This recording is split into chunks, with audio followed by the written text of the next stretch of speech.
बिस्मिल्लाहिर्रहमानिर्रहीम। अस्सलातु वस्सलामु अलैका या सय्यदी या रसूलल्लाह वसल्लम अलैका या हबीबल्लाह। खीरा न कर सका मुझे जलवाए दानिश फ़रंग, सुरमा है मेरी आँख का खाके मदीना व नजफ़। अहबाब गिरामी, आज मैं एक कॉन्फ्रेंस के ज़रिए अहबाब को, लुंडन के अहबाब को मुतवज्जो करना चाहता हूँ कि पिछले कुछ दिनों से मेरे ख़िलाफ़ हर्ज़त सराई की जा रही है, तो उस सिलसिले में कुछ वज़ाहतें करूँगा। मैंने 1997 को स्कूल का आगाज़ किया। मेरा एक प्राइवेट स्कूल है और इसके साथ साथ एक साल कबल मैंने ग्रैंड होम अल मुस्तफ़ा वेलफेयर सोसाइटी के ज़ेर इंतज़ाम चलाया, जो पंजाब चैरिटी कमीशन और सोशल वेलफेयर एक्ट के तहत रजिस्टर्ड है। इदारा हज़ा में इस वक्त 4 बुजुर्ग रहायश पजीर हैं। तीनों टाइम का खाना और उनके कपड़े, उनके जूते, उनके रहन सहन का इंतज़ाम और उनका इलाज मुआवजा यहाँ फ्री किया जाता है। और ये वो बुज़ुर्ग हैं जिनका कोई सहारा नहीं, जिनका कोई करने वाला नहीं। तो मेरे इस इदारे के हवाले से भी कुछ शरपसंद अनासर ने मुख्तलिफ़ किस्म की हर्ज़त सराई शुरू कर दी है, तो मैं इस सिलसिले में कुछ वज़ाहतें करूँगा। 2004 में मुस्लिम हैंड की तरफ से मैंने इस इलाके में 100+ हैंड पंप लगवाए और 2005 का ज़ल्ज़ला आज़ाद कश्मीर में जो आया, तो यहाँ से मैं 125 वॉलंटियर लेकर मुज़फ़्फ़राबाद आज़ाद कश्मीर पहुँचा और हमारे वॉलंटियर ने वहाँ तकरीबन 1 साल काम किया। वहाँ हमने थोरी कैंप में खैमा बस्ती बसाई और उसी खैमा बस्ती में जनरल असम्बली के सेक्रेटरी जनरल कोफ़ी अन्नान और उस वक्त के परवेज़ मुशर्रफ, सहबा मुशर्रफ और दीगर ममालिक के कई सरबराहान उसमें आए। 2010 के सैलाब में मुजफ्फरगढ़ जाकर काम किया और जादेवाला में एक खैमा बस्ती भी बसाई, जिसमें लोगों को राशन, खाना और कपड़े मुहैया करते रहे और ये खैमा बस्ती तकरीबन 1 माह जारी रही। 2022 के सैलाब में फाजिलपुर में जाकर लंगर खाना कायम किया और मेडिकल कैंप लगाए और राशन तकसीम किया। लुंडन के कई तलबा को मुस्लिम हैंड और दीगर फलाही ऑर्गेनाइजेशनों और दोस्तों से कलेक्शन करके स्कॉलरशिप पे स्टडी के लिए उनको यूनिवर्सिटियों में और कॉलेजों में भेजा और उन्होंने आला तालीम हासिल की। इस दफ़ा ये हालिया सलाम में सऊका में तकरीबन 1 हफ़्ता हमने लंगर तकसीम किया। इसके बाद डीपीओ और डीसीओ की एक मीटिंग में उन्होंने कहा कि आप उधर खाना बंद करें और बहाली सेंटर में खाना दें, तो यहाँ 53 लोगों को लाया गया और बाद में अब 39 लोग उसमें बहाली सेंटर में मौजूद हैं। 1 हफ़्ता पूरा जो है वो पल्ले से खाना दिया और उसके बाद दोस्त अहबाब से और मुखय्यर हजरात से अपील करके खाने का इंतज़ाम करवाया। हुआ ये कि ये बहाली सेंटर ही मेरे गले लटक गया।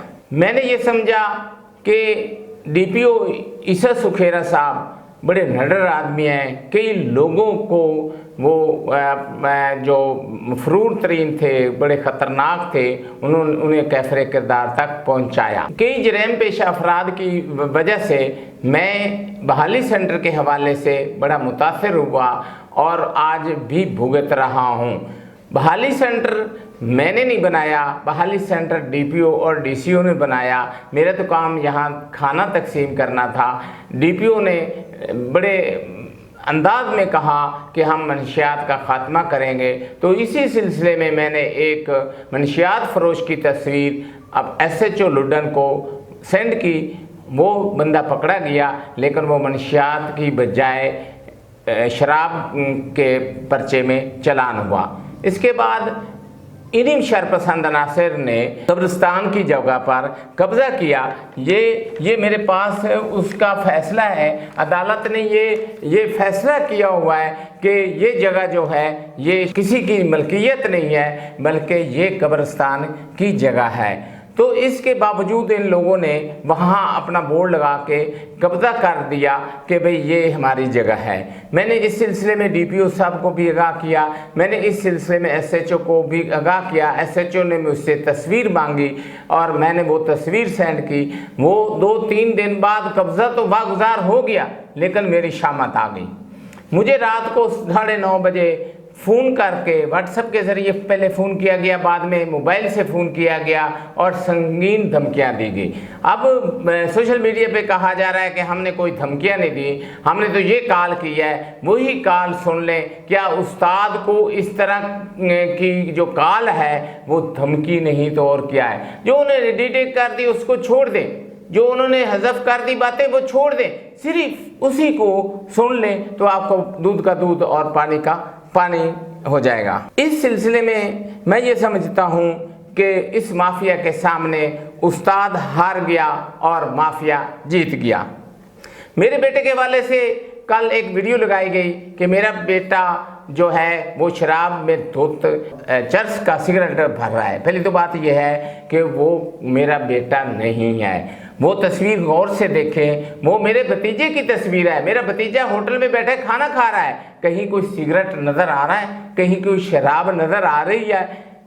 अहबाब गिरामी, ये सिर्फ़ और सिर्फ मेरे खिलाफ प्रोपेगेंडा किया जा रहा है, मुझे हरासा किया जा रहा है ताकि मुझे आइंदा मनशियात फरोशों के खिलाफ आवाज़ उठाने की जुर्रत ना मैं कर सकूं और मैं इनके ताबे हो जाऊं। मेरे साथ जो तूफ़ान बदतमीज़ी इस हद तक किया जा रहा है कि मुझे कहा जा रहा है कि मियां अजीम दुल्तानों को मैं लड़कियां पेश करता रहूं। अहबाब गिरामी, आप बड़ी अच्छी तरह से समझते हैं कि क्या एक उस्ताद का यही पेशा है, और फिर वो भी इस उम्र में। और आप जानते हैं कि ये क्या करते हैं और मैं क्या करता हूँ। और भाई ये तो काम आपका है, आप लोगों को ट्रैक करते हैं, लोगों को बुलाते हैं ख़वातीन के ज़रिए, फिर उनको हरासमेंट में रख के उनसे पैसे लेते हैं। ये फरीद टाउन के सामने जो पंप वाले हैं उनके साथ आपने क्या किया, और डीसी ऑफिस के एक मुलाजिम को आपने अपने ये टावर में बुलाकर क्या किया। और मैं तो हैरान हूँ एजेंसियों से कि बगैर क्लियरेंस के कोई सिक्योरिटी गार्ड कहीं नहीं हो सकता। हसनैन दुल्ताने के खिलाफ ये दर्जनों पर्चे हैं, दर्जनों पर्चे हैं, और फिर भी उसे वहाँ सिक्योरिटी गार्ड रखा हुआ है। जबकि इसी टावर की, यही भारत के टावर की बैटरियां जो है ना इसने सेल कर ली थी चोरी करके, इसी का फ्यूल भी इसने चोरी करके वो सेल किया। उसके पर्चे इस पे दर्ज हैं, कंपनी की तरफ से पर्चे दर्ज हैं, लेकिन पता नहीं उन पर्चों का क्या बना, क्योंकि ये माफिया हैं, ये किसी से हारने वाले नहीं हैं। ये तो भत्ता देते हैं ना यहाँ पुलिस को, यहाँ भत्ता देते हैं। पुलिस क्यों ऐसा करेगी? पुलिस तो उनको बेचारों को पकड़ेगी जो थोड़ा थोड़ा काम करते हैं, थोड़ी थोड़ी वो पीने वाले हैं उनको पकड़ती है। इन बड़े माफिया को ये नहीं पकड़ेंगे। माल मंडी मुआशिया के वाले से बात होगी तो ये ठेकेदारों से पूछा जाए, खुदा के लिए उनसे जरूर पूछे कि आपसे पैसे कौन लेता है। अगर मैं उनसे पैसे लेने वाला होता तो ये लोगों को बड़ा पता होता। मुझे क्या ज़रूरत थी इन फलाही कामों करने की कि मैं एक नबी अकरम सल्लल्लाहु अलैहि वसल्लम के नाम पे फलाही इदारा बनाऊं और उसी नाम पे मैं इस तरह के काम करूं। कभी हरगिज़ ऐसा मैंने ना कभी किया है ना सोचा है। ये माल मंडी मुआशिया में भत्ता तो ये वसूल करते हैं, और जब भत्ता ना दिया जाए तो उनके खिलाफ ये अपना पर्चे कटवाते हैं। और इंतजामिया इतनी बेहिस है कि ये देखें इतने पर्चे इसने में उदई है, ये दर्जनों पर्चों में मुदई है। होता क्या है, ये क्यों करवाए जाते हैं? वो लोग बेचारे जो पैसे नहीं देते उनके खिलाफ पर्चे करवाए जाते हैं, और फिर जो मोटरसाइकिल पकड़े जाते हैं उनका ये पर्चा एक करवा लेते हैं, उसको फिर वो सुपुर्दारी करके उसके पार्ट्स बना के ये सेल कर लेते हैं। और ये दर्जनों मोटरसाइकिल के केसेस में यही मुद्दइया है। और भाई खुदा के लिए देखे कि इनके ही मोटरसाइकिल लुटन में ज़्यादा चोरी होते हैं। खुदा का खौफ करे इंतज़ामिया और देखे कि ये कौन से जराइम पेशा अफराद को परवरिश कर रहे हैं, इनको इनकी बढ़ोतरी कर रहे हैं। तो ये तो वो मामला बन रहा है ना, अब जत्थे पैदा होंगे। अब लोग इस तरह आएंगे जत्थों की तरफ कि जत्थों में फला है, और भाई ये पढ़े लिखे हैं, हसनैन दुल्ताना मैट्रिक है, और भाई अनपढ़ लोग हैं, ये अनपढ़ जैल मजूल सहाफ़ी बने फिरते हैं। पहले तो अपनी एजुकेशन तो कंप्लीट करते, फिर सहाफ़ी बनते। अगली बात मैं करूंगा कि इनके घरों में बिजली चोरी की चलती है।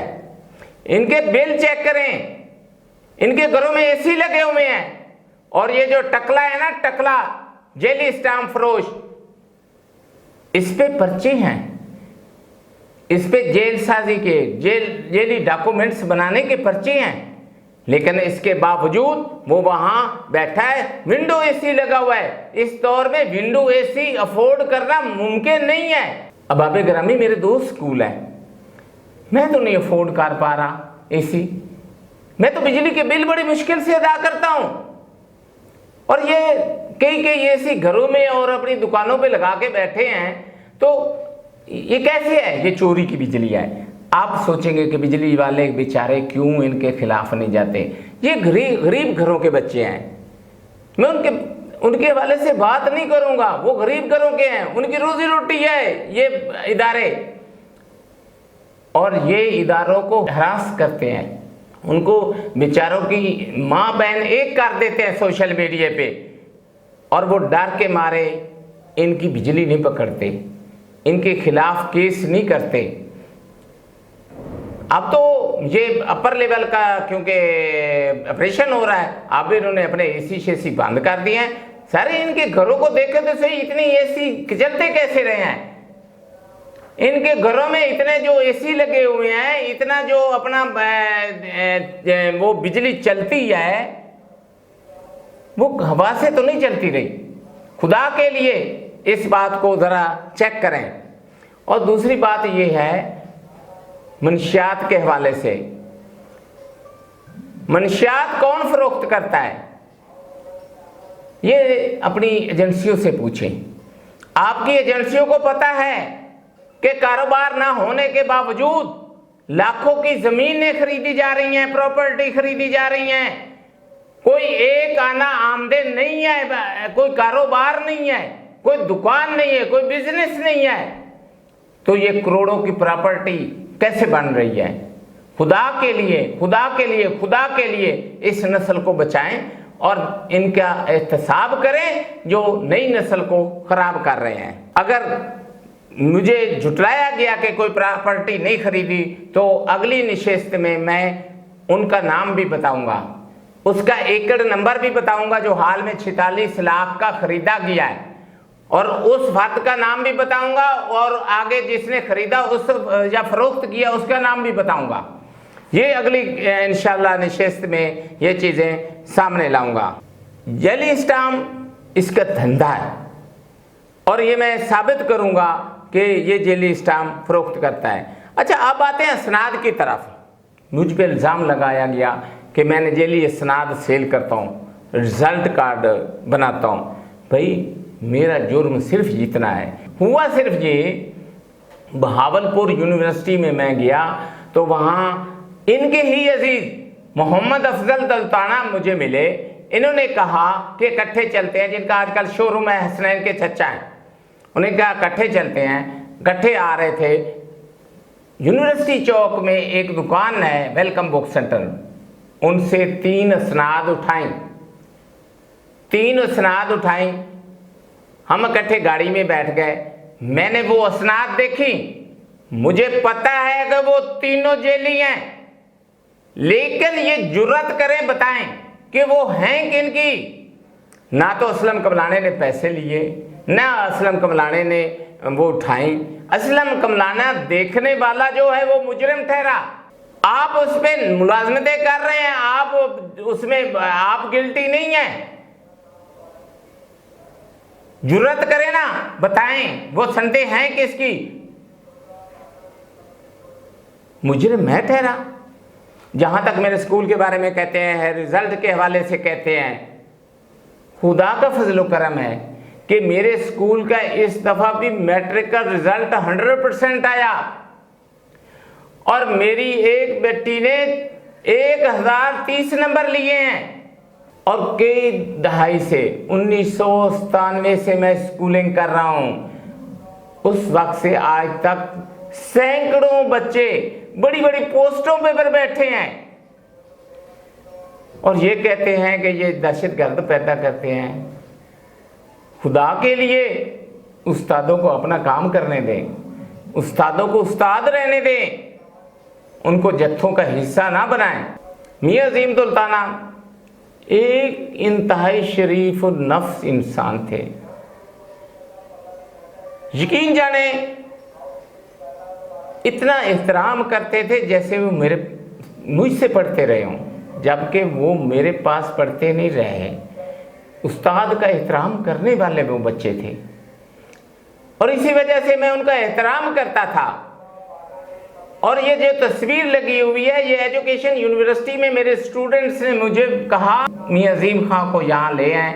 उसमें आपको फैसल मुख्तार भी नज़र आ रहे होंगे। मुख्तार साहब के बेटे हैं फैसल मुख्तार, शायद मुख्तार जो हायर सेकेंडरी स्कूल में हैं उनके भाई हैं, वो भी आजकल टीचर हैं। वो मेरे शागिर्द हैं, मैट्रिक मेरे पास की, तो उनके साथ मैंने तस्वीर बनवाई उन्होंने। और मुझे 2-3 दिन पहले उस बेचारे बच्चे ने, मेरे शागिर्द ने मुझे व्हाट्सएप की तो वो तस्वीर मैंने फेसबुक पर लगा दी और इसकी हरकत सराई शुरू हो गई कि मैं तो लड़कियां जो है ना वो पेश करता था। खुदा के लिए कोई खौफे खुदा करें। आपके खानदान की सैकड़ों बच्चियां मेरे पास पढ़ती रही हैं और आपके खानदान की बच्चियां मेरे पास पढ़ाती रही हैं। अब भी आपके खानदान की बड़ी बच्चियां 9th और 10th में पढ़ रही हैं। कोई खुदा का खौफ करें। मुझ पे इल्जाम लगाते हुए कोई सोचें कि ये बच्चियां किन की हैं। अगर बच्चियां ये मेरी हैं तो इनमें आपकी बच्चियां भी शामिल हैं, पूरे लुटेन की बच्चियां शामिल हैं और आपको जरा पर एहसास नहीं हुआ। मेरे लिए वो मेरी बेटियां हैं और यकीन जाने यहाँ बड़े बड़े खानदानों की बच्चियां मेरे पास पढ़ के गई हैं, अब उनके बच्चे मेरे पास पढ़ रहे हैं। कभी मेरे बारे में उनसे राय तो लें, उन बच्चियों से तो पूछें। खुदा के लिए को खुदा का खौफ करें। तो अहबाब गिरामी, अगर फलाई काम करना जुर्म है तो मुझे बताइए कि मेरे लिए क्या हुक्म है। क्या मैं वाइंड अप कर जाऊं, इलाका छोड़ जाऊं? जरा मुझे ये जरूर आगाह करें अगर आप यही चाहते हैं कि फलाह की ज़रूरत नहीं है, इधर किसी काम की इजाज़त नहीं है, तो फिर मैं हर चीज़ वाइंड अप करके यहाँ से जाना पसंद करूँगा। मैं नहीं चाहूँगा कि मेरे खिलाफ और हर सराही हो। खुदा के लिए इनके मुंह बंद करें। इंतज़ामिया भी सोचे कि उस्ताद के साथ क्या हो रहा है, तहकीकात तो करें। ये इस मामले को आखिर तक तो लेके जाएं कि मैंने किया क्या है। सोचने का मकाम है। वमा अलैना इल्लल बलागुल मुबीन।